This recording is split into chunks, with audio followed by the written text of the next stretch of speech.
Hello everyone, welcome to tube affairs. Banking financial awareness October part 1। तो इस video में हम बात करेंगे 1 से 15 अक्टूबर तक के बीच का बैंकिंग फाइनेंशियल अवेयरनेस, जो कि आपके upcoming exams IBPS PO mains साथ साथ जो भी आगे होने वाले एग्ज़ाम्स है उसके लिए काफ़ी इंपॉर्टेंट रहेगा। और इसके साथ साथ अभी कुछ ही दिनों बाद आपके लिए GA general awareness IBPS PO mains के लिए भी वीडियो सीरीज़ आएंगे, तो आप जुड़े रहिए चैनल से। बाकी के वीडियोस को आप ज़रूर देखें।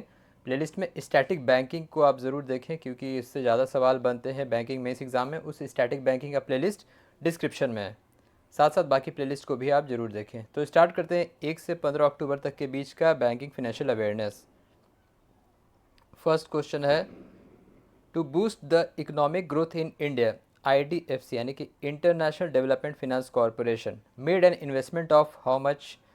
तो IDFC जो है, international development finance corporation, Bharat में इकोनॉमिक ग्रोथ को बढ़ावा देने के लिए कितना का इन्वेस्टमेंट किया है अभी? इसका आंसर होगा ऑप्शन ए, $272 मिलियन, $272 मिलियन का, $272 million for micro enterprises, health sector, climate focused business, environmental sustainability, इन सभी को फोकस किया जाएगा इस इन्वेस्टमेंट के तहत, जो कि $272 मिलियन का है।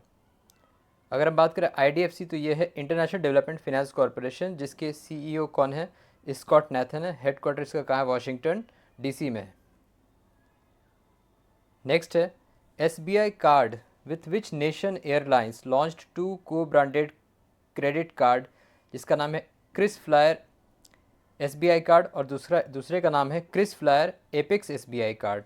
तो क्रिस फ्लायर इसमें मेन वर्ड है। तो SBI कार्ड ने किस नेशन एयरलाइंस के साथ को ब्रांडेड क्रेडिट कार्ड लॉन्च किया? दो तरह का। इसका आंसर होगा option B, Singapore airlines. Singapore airlines, इसके जो को ब्रांडेड क्रेडिट कार्ड है, ये अमेरिकन एक्सप्रेस और मास्टर कार्ड इनेबल होगा। मास्टर कार्ड इनेबल्ड और अमेरिकन एक्सप्रेस इनेबल्ड होगा, ये दो को ब्रांडेड क्रेडिट कार्ड, जिसका नाम है क्रिस फ्लायर SBI कार्ड और दूसरे का नाम है Chris flyer SBI apex card.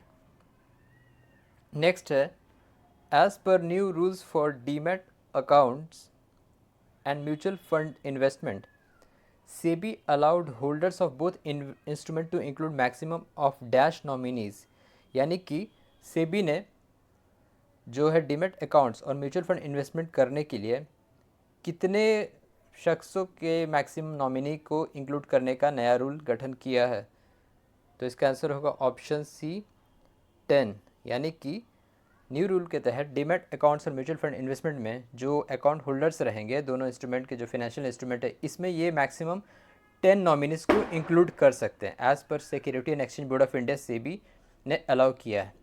SEBI की चेयरमैन कौन है? Madhabi Puri Buch, security and exchange board of India. So the demat accounts and mutual funds investment holders can include maximum of 10 nominees, 10 nominees को allow कर सकते हैं।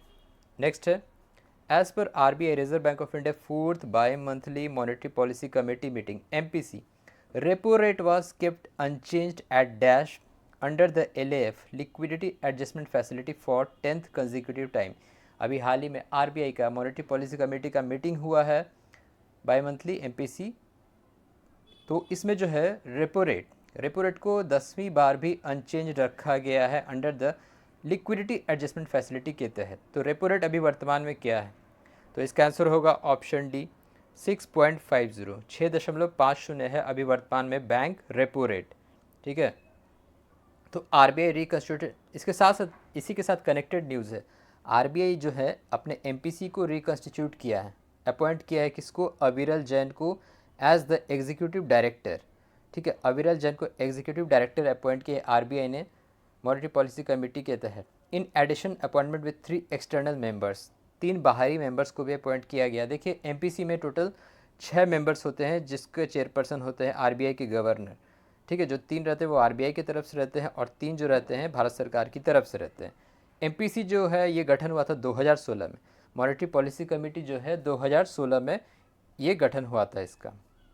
इसके साथ साथ RBI से रिलेटेड न्यूज़ जो है, RBI इंक्रीज द UPI 123 पे ट्रांजेक्शन लिमिट टू 10,000 रुपये। तो UPI जो 123 पे है, इसका ट्रांजेक्शन लिमिट बढ़ा के 10,000 किया गया। साथ साथ UPI लाइट के वॉलेट लिमिट को बढ़ा के 5,000 किया गया। ठीक है, ये भी इसी ड्यूरेशन का न्यूज़ है। मॉनेटरी पॉलिसी कमेटी के साथ साथ का ये न्यूज़ है कि 123 यूपीआई 123 पे ट्रांजेक्शन के लिमिट को 10,000 बढ़ा के किया गया, यूपीआई लाइट वॉलेट को बढ़ा के 5,000 किया गया। दूसरे रेट्स की बात करें तो रिवर्स रेपो रेट कितना है 3.35%, एमएसएफ क्या है मार्जिनल स्टैंडिंग फैसिलिटी रेट 6.75%, ठीक है। एसटीएफ रेट क्या है 6.25%, बैंक रेट क्या है 6.75%, सीआरआर कैश रिजर्व रेशियो कितना है 4.50%, एसएलआर क्या है स्टैच्यूटरी लिक्विडिटी रेशियो 18%, ठीक है। तो ये बाकी रेट्स भी आपको ध्यान रखना जो अपडेटेड रहता है वो। नेक्स्ट है which state topped in GVA यानी कि gross value addition in manufacturing sectors as per ministry of statics and programming implementation. तो ministry of statics and programming implementation के तहत कौन सा राज्य शीर्ष पे आया है and the GVA gross value addition in manufacturing sector. तो इसका आंसर होगा ऑप्शन बी महाराष्ट्र। महाराष्ट्र 1 पे है, दूसरे नंबर पे है गुजरात, तीसरे पे है तमिलनाडु, चौथे पे है कर्नाटका और पाँचवें पे है उत्तर प्रदेश, ठीक है। Gross value addition in manufacturing sectors as per ministry, ठीक है। As per ministry total employment in manufacturing industry rose by 7.5% in physical year 22-23 reaching the 1.85 crore. तो सबसे ज़्यादा मैन्युफैक्चरिंग सेक्टर में जो एम्प्लॉयमेंट है इसकी बढ़ोतरी हुई है 7.5% से लास्ट फिजिकल में यानी कि फिजिकल ईयर 22-23 में, रीचिंग 1.85 करोड़। और इसमें क्या आंसर क्या होगा, टॉप पे महाराष्ट्र है, दूसरे पे गुजरात, थर्ड पे तमिलनाडु, फोर्थ पे कर्नाटक और फिफ्थ पे उत्तर प्रदेश। नेक्स्ट है IFC international finance corporation partner with which bank to fund loan of $500 million green projects in India. तो ग्रीन प्रोजेक्ट्स जो होता है वो होता है एनवायरनमेंट फ्रेंडली जो प्रोजेक्ट्स है उसके लिए। तो किस बैंक के साथ पार्टनरशिप किया है, इसका आंसर होगा option C Axis bank. Axis bank के साथ इंटरनेशनल फाइनेंस कॉरपोरेशन ने पार्टनरशिप किया है with a loan of $500 million for green projects. तो ये था 1 से 15 अक्टूबर तक के बीच का बैंकिंग अवेयरनेस।